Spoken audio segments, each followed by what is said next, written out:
ജിഷയുടെ കൊലയാളി അമിയൂർ ഉൾ ഇസ്ലാമിനെ ഇന്ന് കോടതിയിൽ ഹാജരാക്കി ജൂൺ 30 വരെ ജുഡീഷ്യൽ റിമാൻഡിൽ വിട്ടു.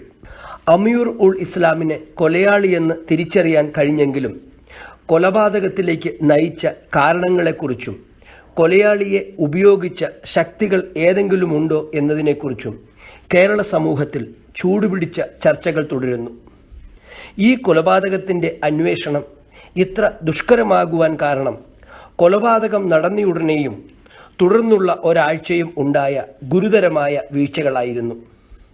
പോലീസ് ഇത്തരമൊരു മൃഗീയമായ കൊലപാതകത്തിൽ ഉടനെ സ്വീകരിക്കേണ്ടിയിരുന്ന നിർബന്ധമായ പല നടപടികളും വേണ്ട വിധത്തിൽ സ്വീകരിച്ചില്ല.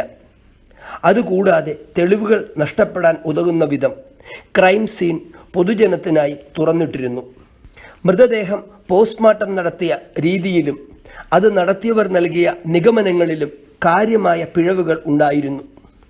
ഇത്തരം കൊലപാതകങ്ങളിൽ നിർബന്ധമായും മൃതദേഹം ദഹിപ്പിക്കാൻ പാടില്ല എന്ന തത്വത്തെ അവഗണിച്ച് മൃതദേഹം ദഹിപ്പിച്ചു.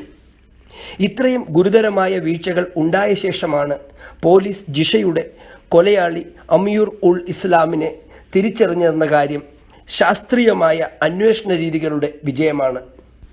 ഓരോ വ്യക്തിക്കും തൻ്റേതായി മാത്രമുള്ള DNA ഫിംഗർ പ്രിൻറ്റും മൊബൈൽ ഫോൺ കോളുകൾ ട്രാക്ക് ചെയ്യാൻ കഴിയുന്ന സംവിധാനവുമാണ് ഈ കേസിൽ കൊലയാളിയിലേക്കെത്താൻ പോലീസിനെ സഹായിച്ചത്. കൊലപാതകം ഉൾപ്പെടെ ഓരോ കേസും പോലീസ് അന്വേഷിക്കുന്നതിന് സർക്കാരിൻ്റെ ഖജനാവിൽ നിന്നും വലിയൊരു തുക ചിലവാക്കേണ്ടതുണ്ട്.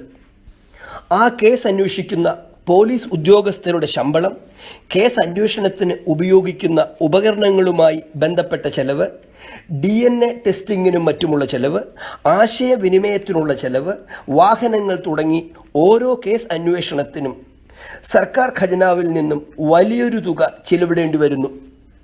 പോലീസിനു പകരം ഒരു പ്രൈവറ്റ് ഏജൻസിയായിരുന്നു കേസുകൾ അന്വേഷിച്ചിരുന്നതെങ്കിൽ നമുക്ക് കൃത്യമായി അറിയാൻ കഴിഞ്ഞേനെ ഓരോ കേസുമായി ബന്ധപ്പെട്ട് കൃത്യമായി എത്ര തുക ചെലവായി എന്ന്.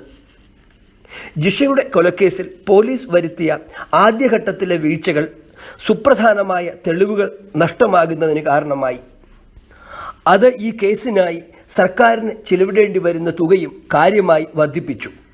ഇങ്ങനെ കേസ് അന്വേഷണത്തിനും നീതി നിർവഹണത്തിനും ചെലവാകുന്ന തുക സർക്കാർ ഖജനാവിൽ നിന്നുമാണ് എടുക്കേണ്ടത്. കേസുകൾ കൂടുമ്പോൾ ഖജനാവിൽ നിന്നും ചെലവാകുന്ന തുകയും കൂടും. അത് കേരളത്തിൻ്റെ വികസനത്തിനായി ഉപയോഗിക്കാൻ ലഭിക്കുന്ന തുകയുടെ അളവ് കുറയ്ക്കും. ജിഷയുടെ കൊലപാതകത്തിൽ വേണ്ടത്ര ജാഗ്രതയോടെ ആദ്യമേ തന്നെ പോലീസ് നടപടികൾ സ്വീകരിച്ചിരുന്നെങ്കിൽ ഈ കേസ് അന്വേഷണത്തിൽ ഉണ്ടായ വലിയൊരു ചെലവ് ഒഴിവാക്കാൻ ആവുന്നതായിരുന്നു. മാത്രമല്ല, നീതി കൂടുതൽ വേഗം നൽകാനും കഴിയുമായിരുന്നു. കേസ് അന്വേഷണം തുടങ്ങിയ കാര്യങ്ങളിൽ സർക്കാരിന് വരുന്ന ചെലവുകൾ ഒരിക്കലും ഒഴിവാക്കാൻ കഴിയുന്നവയല്ല. എന്നാൽ കൃത്യമായ ഒരു പദ്ധതി അനുസരിച്ച് കേസ് അന്വേഷണം നടത്തിയാൽ ഇത്തരം ചെലവുകൾ വലിയൊരു അളവ് വരെ കുറയ്ക്കാൻ കഴിയും. അതിനായി പോലീസ് മേധാവികൾ ആദ്യമായി ചെയ്യേണ്ടത് സാധാരണയായി ഉണ്ടാകുന്ന കുറ്റകൃത്യങ്ങളിൽ താഴെത്തട്ടിൽ പോലീസ് സ്റ്റേഷൻ തലത്തിൽ പോലീസ് ഉദ്യോഗസ്ഥർ നിർബന്ധമായും ഉപയോഗിക്കേണ്ട സ്റ്റാൻഡേർഡ് ഓപ്പറേറ്റിംഗ് പ്രൊസീജിയർ അല്ലെങ്കിൽ SOP കാലാനുസൃതമായി മാറ്റങ്ങൾ വരുത്തി അത്തരം SOPകൾ എല്ലാ കേസ് അന്വേഷണത്തിലും നിർബന്ധമായി പാലിച്ച് കേസ് അന്വേഷണം നടത്തുക എന്നതാണ്. ജിഷയുടെ കൊലപാതകത്തിൽ ഉണ്ടായതുപോലെ വീഴ്ചകൾ ഉണ്ടാവുന്നത് തടയാനും തെളിവുകൾ ഒന്നും നഷ്ടപ്പെടാതെ സംരക്ഷിക്കാനും കേസ് അന്വേഷണത്തിൽ ഉണ്ടായേക്കാവുന്ന അധിക ചെലവ് കുറയ്ക്കാനും നിർബന്ധമായ SOP അനുസരിച്ചുള്ള കേസ് അന്വേഷണം സഹായിക്കും. വ്യവസായ സംരംഭങ്ങളിൽ എന്ന പോലെ സർക്കാരിൻ്റെ എല്ലാ പ്രവർത്തനങ്ങളിലും കൃത്യമായ അക്കൗണ്ടിംഗ് സമ്പ്രദായങ്ങൾ പിന്തുടർന്നാൽ മാത്രമേ ഖജനാവിൽ ഉണ്ടായേക്കാവുന്ന അനാവശ്യ ചെലവുകൾ ഒഴിവാക്കി ഏറ്റവും കൂടുതൽ തുക വികസന പ്രവർത്തനങ്ങൾക്കും സേവന പ്രവർത്തനങ്ങൾക്കുമായി ഉപയോഗിക്കാൻ കഴിയൂ. കേരളത്തിലെ ആകമാനമുള്ള ക്രമസമാധാന നില നന്നാകുന്നത് കേസുകൾ കുറയ്ക്കുന്നതിനും അന്വേഷണത്തിന് ചെലവാകുന്ന അധിക ചെലവുകൾ ഒഴിവാക്കുന്നതിനും സഹായിക്കും. കേരളത്തിലെ പോലീസ് സംവിധാനത്തിൽ ഇപ്രകാരം ഓരോ കേസിനും എത്രമാത്രം തുക സർക്കാർ ഖജനാവിൽ നിന്നും ചെലവാകുന്നു എന്നൊരു അക്കൗണ്ടിംഗ് സമ്പ്രദായം പിന്തുടരുന്നതായി അറിവില്ല. ഇത്തരമൊരു സമ്പ്രദായം പോലീസിൽ പിന്തുടർന്നാൽ അധിക ചെലവുകൾ ഒഴിവാക്കാനും കേസുകൾ കാര്യക്ഷമമായി അന്വേഷിക്കുന്നുണ്ടെന്ന് ഉറപ്പുവരുത്താനും അത് സഹായിക്കും. പോലീസ് ഉദ്യോഗസ്ഥരുടെ പ്രമോഷൻ തുടങ്ങിയ കാര്യങ്ങളിൽ സർക്കാർ ഖജനാവിലെ പണം എത്ര കാര്യക്ഷമമായി കേസ് അന്വേഷണങ്ങളിൽ ഉപയോഗിച്ചു എന്നതും ഒരു ഘടകമായി കണക്കാക്കും എന്ന നിയമം വന്നാൽ സർക്കാർ സംവിധാനങ്ങളിൽ ഉണ്ടാകുന്ന അധിക ചെലവും ധൂർത്തും വലിയൊരു അളവ് വരെ കുറയ്ക്കാൻ സാധിക്കും.